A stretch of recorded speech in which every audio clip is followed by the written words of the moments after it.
Dans cette vidéo, je vais vous dire quelles sont les différences entre un investisseur lambda et un investisseur professionnel. C'est parti! Salut les investisseurs intelligents, c'est un plaisir pour moi de vous retrouver aujourd'hui dans cette nouvelle vidéo dédiée uniquement à la démarche intérieure, à la personne que vous devez être et ce que vous devez faire si vous voulez un jour endosser un costume de véritable investisseur en immobilier locatif rentable. La première des choses qu'un véritable investisseur va faire, c'est qu'il va définir une cible et s'y tenir. Ce que j'entends par définir une cible, c'est pas simplement dire voilà, je veux acheter un appartement dans les 3 mois qui viennent. Ça va être quel type d'appartement? Un studio, un T2, un T4, pourquoi pas une maison? Dans ce cas-là, une maison à étage, une maison de plein pied avec ou sans garage. Un terrain pour construire, quelle est la surface constructible, viabilisée, pas viabilisée. Voilà, ce sont les critères de base qu'un investisseur professionnel va définir et il va surtout s'y tenir. Parfois, il m'arrive d'avoir des élèves en coaching individuel qui me demandent, voilà Rodolphe, je ne trouve pas de bien rentable, sauf que j'apprends que dans la journée qui vient de se passer, ils ont visité un studio, un immeuble de rapport, une place de parking, une maison d'habitation. Donc moi déjà, je leur dis, écoutez, premièrement, vous ne savez pas ce que vous voulez parce que vous cherchez plusieurs choses, mais vous n'avez pas d'objectif clair. La première des choses, c'est de définir votre cahier des charges et de vous y tenir. Donc, vous définissez le type de bien, la surface, le prix maximum, le montant des travaux que vous êtes prêt à mettre, le type de copropriété, pourquoi pas même le type de chauffage, syndic bénévole, syndic privé. Bref, vous devez absolument définir finement les critères de l'investissement immobilier que vous convoitez. Deuxièmement, ils sont tous très organisés. Et si par exemple actuellement vous êtes salarié et que vous avez envie petit à petit de vous mettre dans l'immobilier, vous pouvez tout à fait vous mettre à 80% de votre temps. De cette manière, vous vous libérez un jour par semaine de votre temps pour faire de la prospection immobilière, pour négocier des contrats de crédit, pour aller chercher et prospecter les terrains constructibles si jamais vous voulez faire des opérations d'achat, construction ou revente. Bref, ils savent optimiser leur temps pour atteindre leur objectif. Ils vont donc faire les rendez-vous par série, que ce soit les rendez-vous de visite ou les rendez-vous de négociation de crédit bancaire.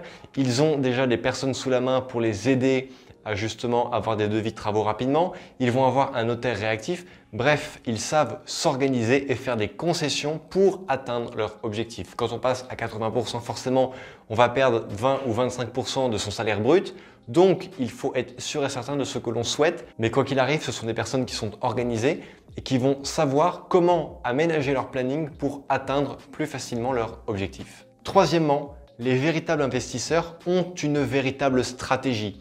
Souvent, vous avez des investisseurs qui investissent dans l'immobilier. Pourquoi? Parce que tout le monde le fait. Parce que ses parents l'ont fait, ils ont trouvé ça bien. Parce qu'ils ont envie de le faire, mais ils ne savent pas très bien pourquoi ils le font. Ils le font plus par imitation que par leur propre envie. Le véritable investisseur le fait avec une véritable stratégie. Est-ce que c'est acheter pour revendre? Est-ce que c'est acheter pour rénover puis ensuite revendre, donc toucher une plus-value? Est-ce que c'est acheter, rénover, exploiter et puis revendre à terme? Acheter, exploiter, rénover, revendre ou transmettre. Bref, il y a différentes stratégies qu'il est possible de faire. Vous avez pour ça par exemple des sociétés civiles de construction-vente, ce qu'on appelle la SCCV.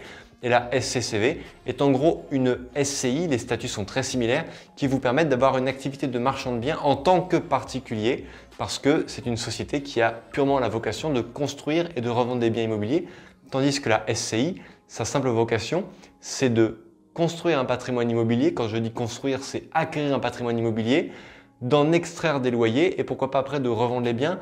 Mais ça n'est pas une activité de marchand de biens, c'est une activité de gestionnaire de biens immobiliers qui peut donner à rétribution de loyer. Et on se sert d'une SCI avant tout pour cela, ainsi que pour optimiser grandement la transmission de son patrimoine aux générations futures.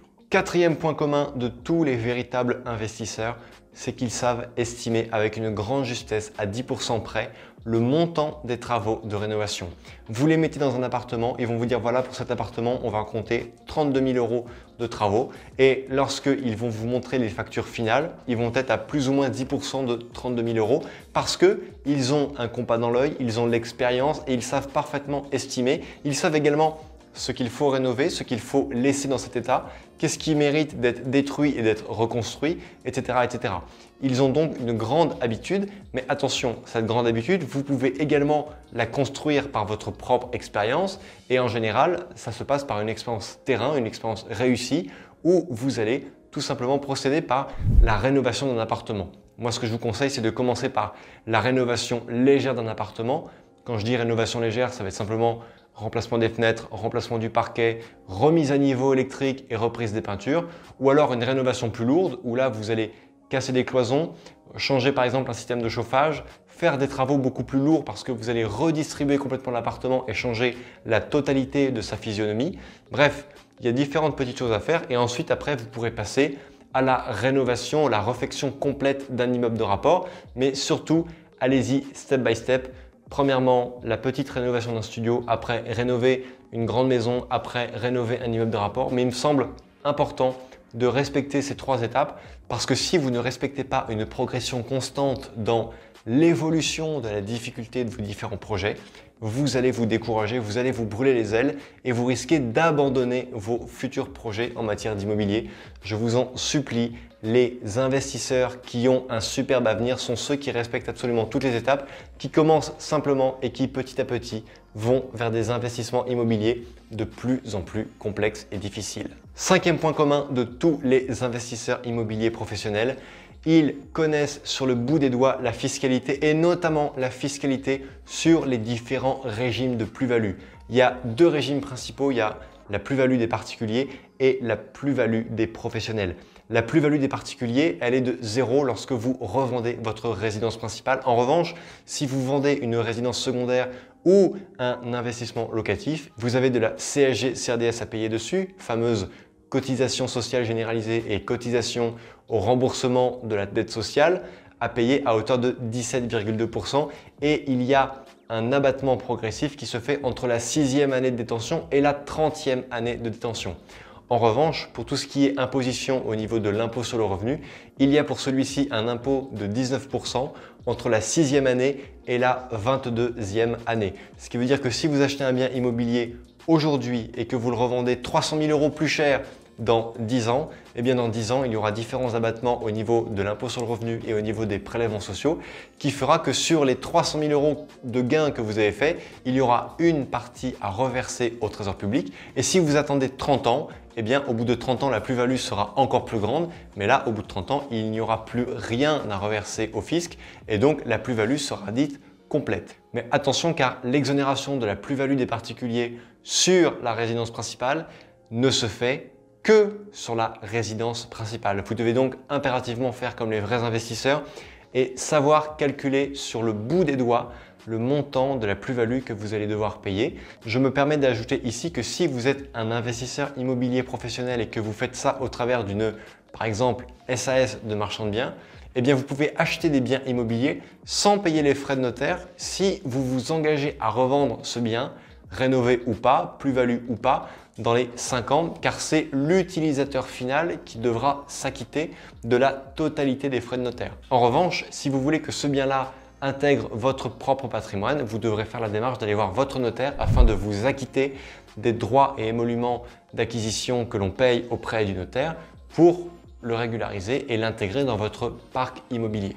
6e point, tous les investisseurs professionnels ont un réseau.